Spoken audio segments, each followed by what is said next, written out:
वक्त को जिसने नहीं समझा उसे मिटना पड़ा है, बच गया तलवार से तो भूल से कटना पड़ा है। क्यों न कितनी हो कठिन हो, क्यों न कितनी ही कठिन हो, क्यों न कितनी ही बड़ी हो, हर नदी की राह से चट्टान को हटना पड़ा है, हर नदी की राह से चट्टान को हटना पड़ा है।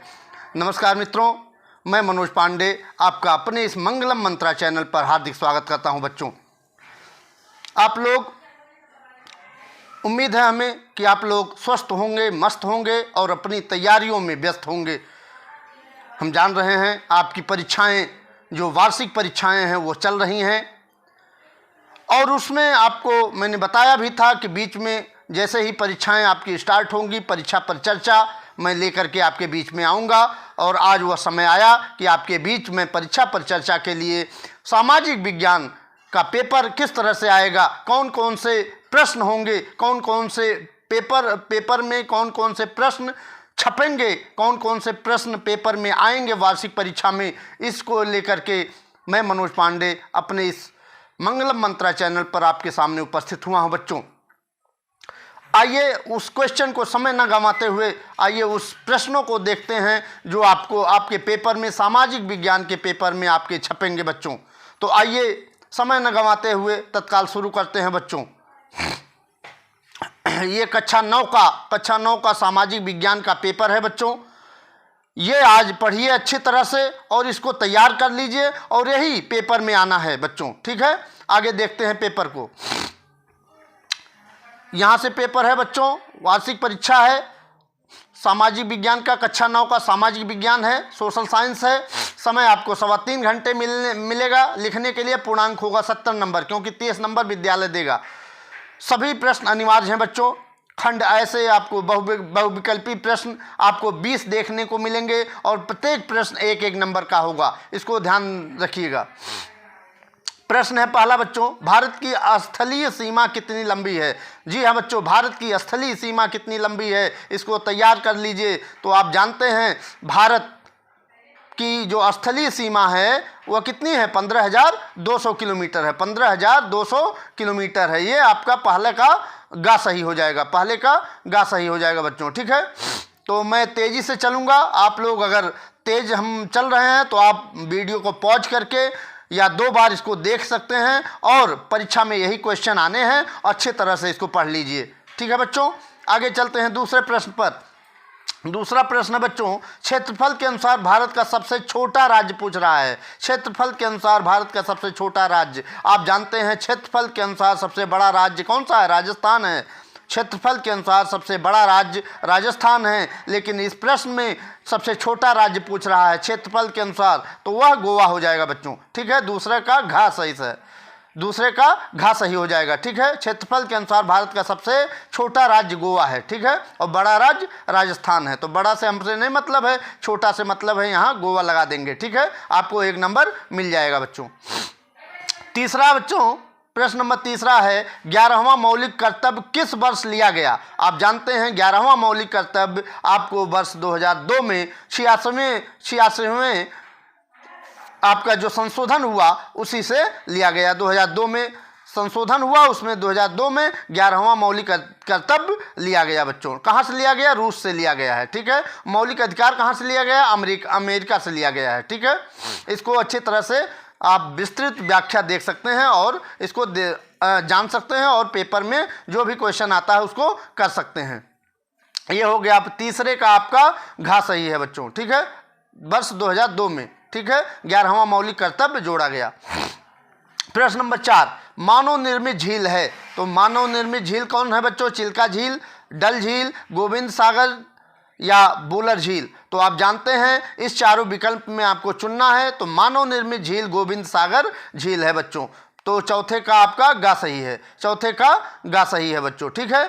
आप अच्छी तरह से इसको पढ़ लीजिए, क्योंकि पेपर में ऐसे ही क्वेश्चन, यही क्वेश्चन बिल्कुल हूबहू आपको देखने को मिलेंगे पेपर में बच्चों। आगे देखिए प्रश्न नंबर 5, जार निकोलस द्वितीय किस देश का शासक था? जी हाँ बच्चों, जार निकोलस द्वितीय किस देश का शासक था? तो आप जानते हैं जार जरीना वाली कहानी मैंने आपको क्लास में अच्छी तरह से डिफाइन किया हूँ, बताया हूँ अच्छी तरह से। तो जार जरीना रूस के शासक थे, ठीक है। तो ये जार निकोलस द्वितीय रूस का शासक था। ठीक है, न चीन का था, न फ्रांस का था, न अमेरिका का था, यह रूस का शासक था। ठीक है। प्रश्न नंबर 6, मौलिक अधिकार नहीं है। आपको बताना है कौन सा मौलिक, 4 विकल्प बिंदुओं में, 4 विकल्पों में कौन सा मौलिक अधिकार नहीं है। पहले आप जानिए, एक कमेंट करिए कि मौलिक अधिकार कहाँ से लिया गया है। तो आप जानते हैं मौलिक अधिकार अमेरिका से लिया गया है। ठीक है, मौलिक अधिकार अमेरिका के संविधान से लिया गया है। ठीक है। प्रश्न नंबर 6 है, छठा है, मौलिक अधिकार नहीं है। पूछ रहा है नहीं है, तो ये समानता का अधिकार तो है मौलिक अधिकार, स्वतंत्रता का अधिकार भी है, और शिक्षा संबंधी अधिकार, जिसको सांस्कृतिक एवं शिक्षा संबंधी अधिकार, यह भी है। काम का अधिकार, ये आपका मौलिक अधिकार नहीं है बच्चों। ठीक है, तो 6 का ये नहीं है पूछ रहा है, तो 6 का आपका घा हो जाएगा। ठीक है, 6 का घा सही है, काम का अधिकार मौलिक अधिकार नहीं है। ठीक है बच्चों, ये 6 क्वेश्चन हो गए। तेज चल रहा हूँ, इस नाते थोड़ा बड़ा है पेपर, और जल्दी से आपको ये वीडियो आपको देना है ताकि अच्छी तरह से आप तैयार हो जाएं। प्रश्न नंबर 7, कावेरी नदी की सहायक नहीं है। कावेरी नदी की सहायक नदी है, ये पूछ रहा है। कावेरी नदी की सहायक नदी है, तो आप जानते हैं गंगा, रामगंगा, ये गंगा की सहायक नदी है। कोसी, यह भी गंगा की सहायक नदी है। सरजू, ये तो है नहीं। तो कावेरी नदी की सहायक नदी है हेमवती। हेमवती नदी जो है कावेरी नदी की सहायक नदी है। ठीक है बच्चों। तो आप जानते हैं सरजू, ये सरजू जो है, यहाँ सरजू, ये किसकी सहायक नदी है? ये आपकी शारदा नदी की सहायक नदी है। ठीक है। प्रश्न नंबर 7 हो गया। प्रश्न नंबर 8 आइए, कर्क रेखा किस राज्य से गुजरती है? जी हाँ बच्चों, कर्क रेखा किस राज्य से गुजरती है? तो आपको एक ट्रिक मैंने बताया था, मगरमच्छ झपटा, उसे आप अच्छी तरह से सॉर्ट आउट कर सकते हैं। ठीक है बच्चों, तो आप गुजरात, राजस्थान, त्रिपुरा, इन सभी से कर्क रेखा गुजरती है। कितने राज्यों से होकर गुजरती है? भारत के 8 राज्यों से होकर गुजरती है, जिसमें गुजरात, राजस्थान और त्रिपुरा है। तो इसमें से आपका, इनमें से सभी, तो आप 8वां का घा लगा सकते हैं। ठीक है, 8वें का घा लगा सकते हैं। गुजरात से भी कर्क रेखा गुजरती है, राजस्थान से भी गुजरती है, और त्रिपुरा से भी गुजरती है कर्क रेखा। ठीक है बच्चों, वो ट्रिक याद रखिएगा, हर समय आपको काम आने वाला है, मगरमच्छ झपटा। ठीक है, आइए चलते हैं। 9वां, रूस की क्रांति हुई थी। रूस की क्रांति कब हुई थी बच्चों? वर्ष 1917 में हुई थी। कब हुई थी? 1917 में रूस की क्रांति हुई थी। ठीक है, ये आपका 9 क्वेश्चन हो गया। विश्वास है कि आप अच्छी तरह से इसको तैयार कर लेंगे। यही क्वेश्चन आपको पेपर में देखने को मिलेंगे। ठीक है बच्चों, आगे चलते हैं। प्रश्न नंबर 10, कुलक कौन थे? कुलक कौन थे बच्चों? जी हाँ, कुलक कौन थे? इसको अच्छी तरह से मैंने जो क्वेश्चन आपको बता रहा हूँ, अच्छी तरह से मैं क्लास में बता चुका हूँ, पढ़ा चुका हूँ, तो आप अच्छी तरह से इसको सॉल्व कर लेंगे। तो कुलक कौन थे? तो फ्रांस के धनी किसान, ये भी नहीं थे। रूस के गरीब किसान, ये भी नहीं थे। फ्रांस के गरीब किसान, ये भी नहीं थे। तो रूस के धनी किसान थे। क्या थे? रूस के धनी किसान कुलक थे। ठीक है बच्चों, अगर बच्चों आप जान लीजिए, अगर बीच में कहीं एक आध क्वेश्चन मिस होता है तो आप उसको देख लीजिएगा, क्योंकि तेज़ी से मैं बता रहा हूँ, इतना दिमाग में नहीं रहता है। कभी कभी मान लीजिए कुछ निकल जाए भूल बस, तो उसको देख लीजिएगा। ठीक है, वैसे गलतियाँ, संभावना नहीं है गलती होने की। ठीक है, 11वां देखिए, तो 10वां का आपका खा सही है बच्चों, रूस के धनी किसान कुलक थे। ठीक है, 11वां, मसाई मारा राष्ट्रीय पार्क स्थित है। मैंने क्लास में कई बार इसको बताया भी है। मसाई मारा राष्ट्रीय पार्क कहाँ है? ये केन्या में स्थित है, केन्या। ठीक है, तो आपका 11वां का खा सही है। ठीक है, मसाई मारा राष्ट्रीय पार्क केन्या में स्थित है। ठीक है, प्रश्न नंबर 12, इंपीरियल वन अनुसंधान केंद्र की स्थापना की गई। तो इंपीरियल वन अनुसंधान केंद्र की स्थापना कहाँ की गई? देहरादून में। ठीक है बच्चों, ये देहरादून में की गई। ठीक है, देहरादून कहाँ पड़ता है? ये उत्तराखंड में पड़ता है बच्चों। ठीक है, तो 12वां का क्या हो जाएगा? 12वां का खा सही हो जाएगा। ठीक है, प्रश्न नंबर 13 देखते हैं, वन अधिनियम द्वारा जंगलों को कितनी श्रेणियों में बांटा गया?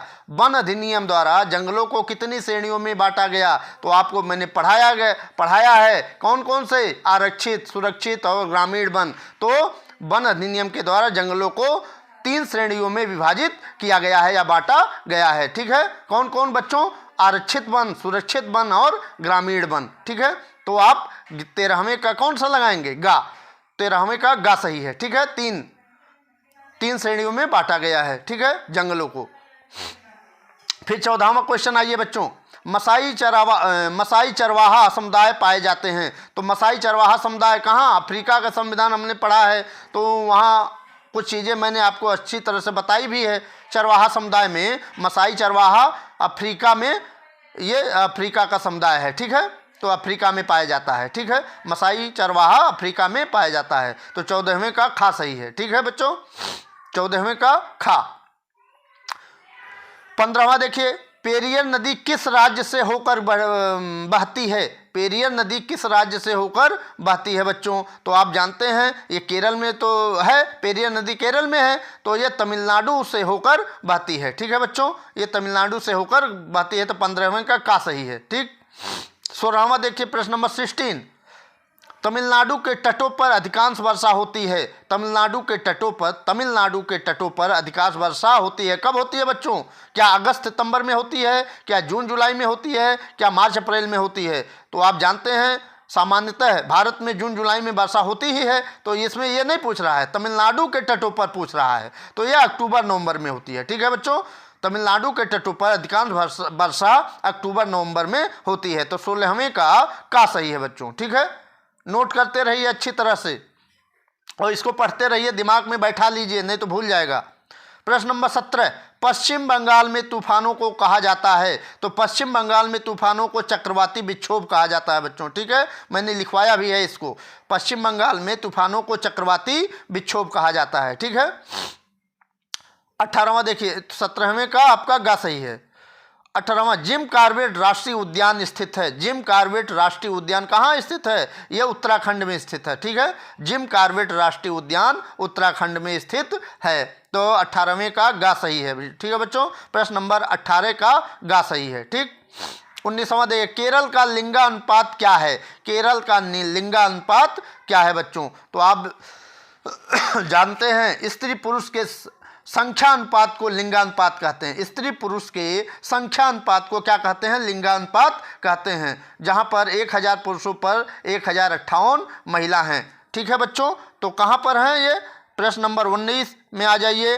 तो ये आपका 1000 पुरुषों पर 1058 महिलाएं हैं। ठीक है, 1058 महिलाएं हैं। तो आपका 19वां का गा सही हो जाएगा। ठीक है, केरल का लिंगानुपात पूछ रहा है, तो पुरुषों से ज़्यादा महिलाएं हैं वहाँ केरल में, तो यही सही है, गा।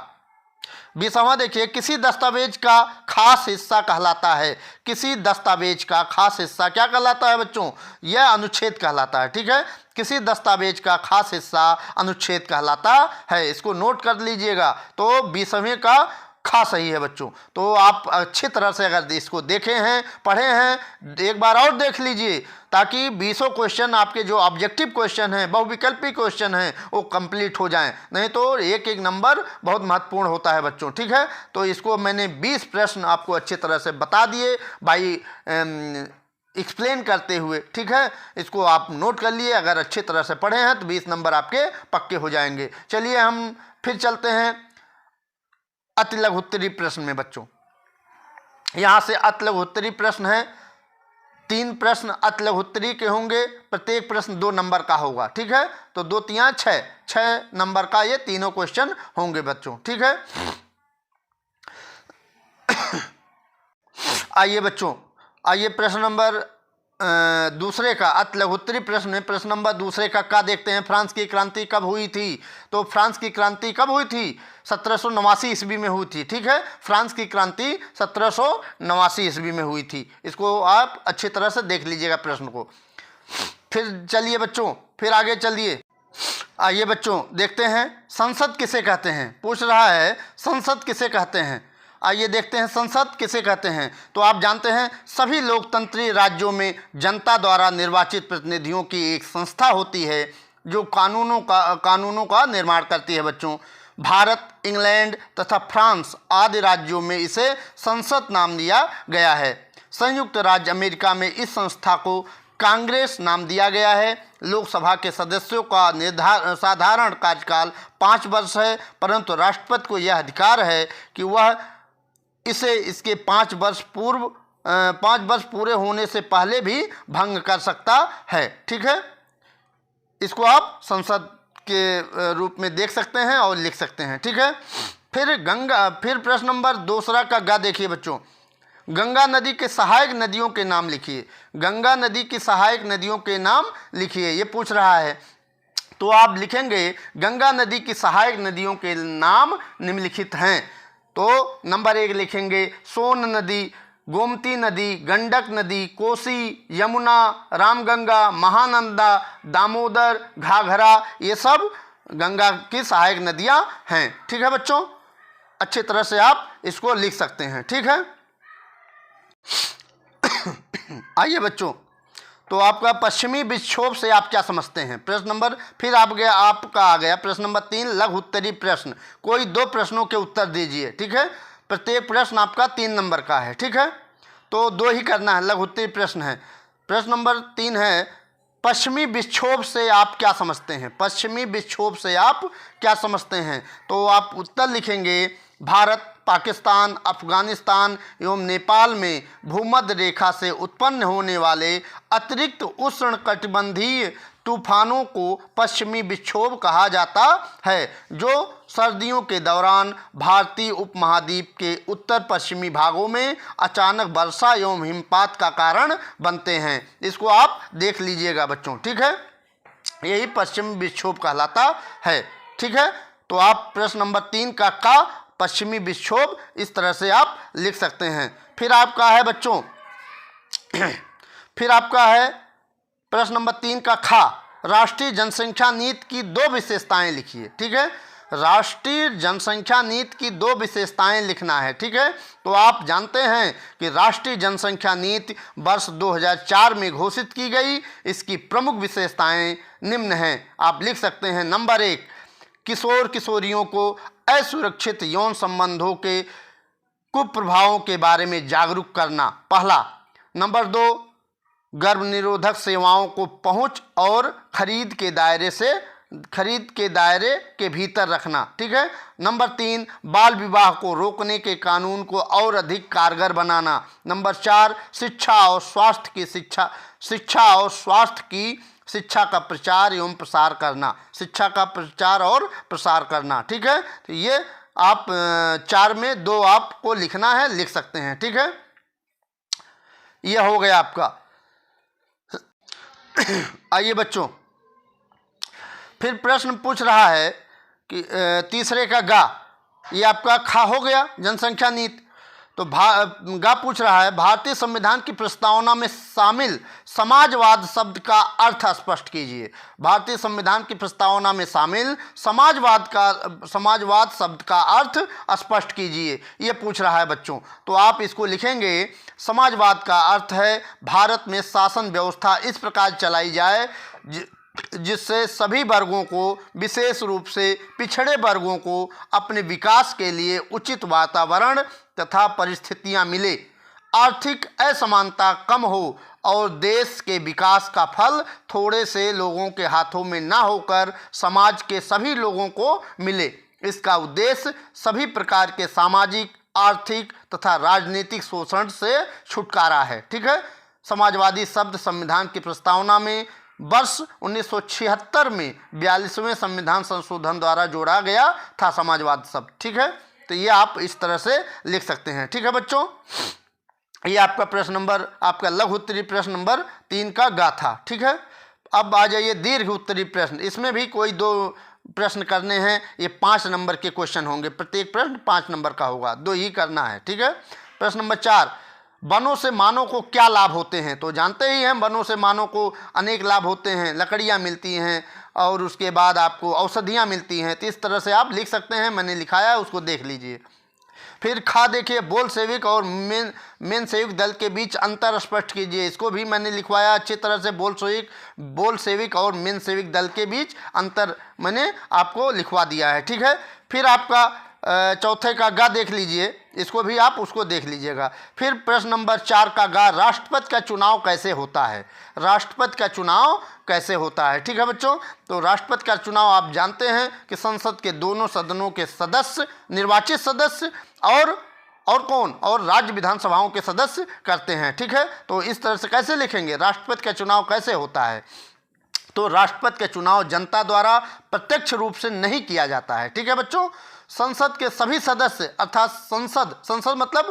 संसद मतलब आपका ये मान सकते हैं लोकसभा और राज्यसभा। ठीक है, तो संसद के दोनों सदनों के सदस्य, निर्वाचित सदस्य राष्ट्रपति को चुनते हैं। ठीक है, संसद के सभी सदस्य अर्थात संसद तथा राज्य विधानसभाओं के सभी सदस्य अर्थात विधायक इसका चुनाव करते हैं। राष्ट्रपति पद के किसी उम्मीदवार को चुनाव जीतने के लिए बहुमत प्राप्त करना होता है बच्चों। ऐसा यह सुनिश्चित करने के लिए किया जाता है कि भारत का राष्ट्रपति पूरे देश का प्रतिनिधित्व करता दिखाई दे। ठीक है बच्चों, तो इस तरह से आप इसको लिख सकते हैं। ठीक, मानचित्र कार्य, फिर हो गया आपका प्रश्न नंबर 5, मानचित्र कार्य 6 नंबर के हैं। भारत के मानचित्र में कर्क रेखा से गुजरने वाली किन्हीं 6 राज्यों को चिन्हित कर उनका नाम लिखे। तो फिर आ गया बच्चों मगरमच्छ झपटा। ठीक है, तो आप इसकी ट्रिक को लेकर के 6 राज्यों को पूछ रहा है, जबकि 8 राज्यों से होकर गुजरती है,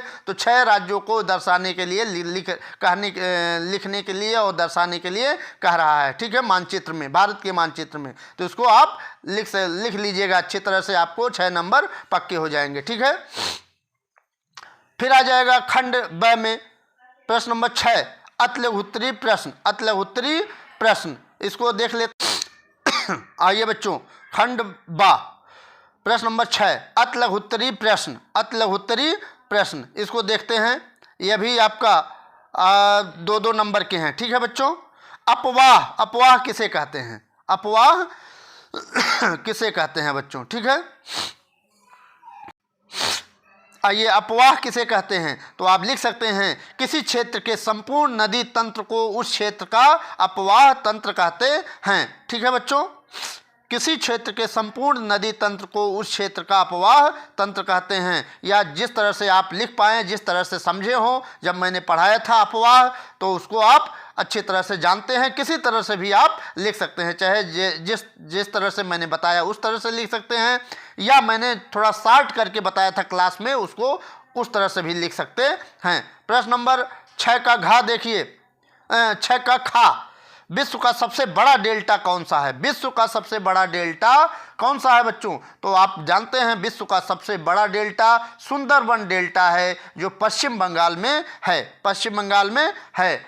इसकी जो लंबाई है 1 लाख वर्ग किलोमीटर में फैला हुआ है। ये कौन सा डेल्टा, सुंदरबन डेल्टा जो है विश्व का सबसे बड़ा डेल्टा है, जो 1 लाख वर्ग किलोमीटर से अधिक क्षेत्रफल में फैला हुआ है। ठीक है, जलप्रपात फिर पूछ रहा है जलप्रपात किसे कहते हैं। तो आपको मैंने सारे क्वेश्चनों को पढ़ा दिया है बच्चों, फिर से मैं बता रहा हूँ।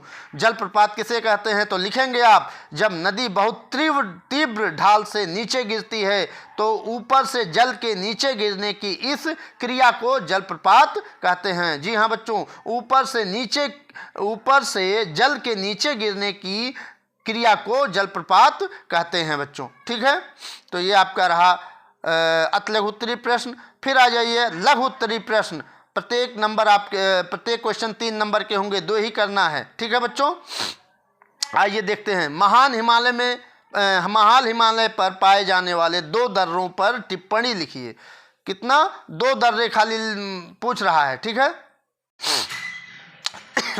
आइए बच्चों, लघु उत्तरी प्रश्न में महान हिमालय पर पाए जाने वाले 2 दर्रे पर टिप्पणी लिखिए। ठीक है, तो आप जानते हैं महान हिमालय पर पाए जाने वाले दर्रे कौन कौन से हैं। काराकोरम दर्रा भी है, रोहतांग दर्रा है, बालालाचा दर्रा है, बुर्जिल दर्रा है, जोजिला दर्रा है, नाथुला दर्रा है, सिपकिला दर्रा है। ये सब दर्रे हैं महान हिमालय के। ठीक है, लेकिन 2 पर ही टिप्पणी लिखना है। ठीक है, तो आप किसी पर लिख सकते हैं। ठीक है, अब हम सबको तो बता नहीं सकते, लेकिन आप अगर काराकोरम का लिख सकते हैं तो काराकोरम का लिख सकते हैं कि यह दर्रा जम्मू कश्मीर के लद्दाख क्षेत्र में है। हिमालय पर्वत श्रेणी का यह सर्वाधिक ऊंचाई पर स्थित दर्रा है। इसकी ऊंचाई 5654 मीटर है। ठीक है, इस तरह से लिख सकते हैं। फिर जोजिला दर्रा लिख सकते हैं, जोजिला दर्रा में लिख सकते हैं यह दर्रा जम्मू कश्मीर में जास्कर श्रेणी में स्थित है। यह दर्रा श्रीनगर को कारगिल और लेह से जोड़ता है। यह 3528 मीटर ऊंचा है। ठीक है बच्चों, इस तरह से आप लिख सकते हैं। इस तरह से बुर्जिल दर्रा भी लिख सकते हैं। बुर्जिल दर्रा, यह दर्रा भारत और पाकिस्तान के बीच नियंत्रण रेखा पर स्थित है। यह दर्रा पाक अधिकृत कश्मीर एवं कश्मीर घाटी को जोड़ता है। ठीक है, और उसके बाद रोहतांग दर्रा, बालालाचा दर्रा, ये सब आप किसी का भी टिप्पणी लिख सकते हैं। ठीक है, तो सिपकीला, यह दर्रा हिमाचल प्रदेश में के किन्नौर जिले को तिब्बत से जोड़ता है, ये जान लीजिए। और फिर रोहतांग दर्रा, यह मनाली को लेह से जोड़ता है। ठीक है, तो ये किसी से आप टिप्पणी लिख सकते हैं, उसको देख लीजिएगा। ठीक है, प्रश्न नंबर फिर आइए 7 का खा।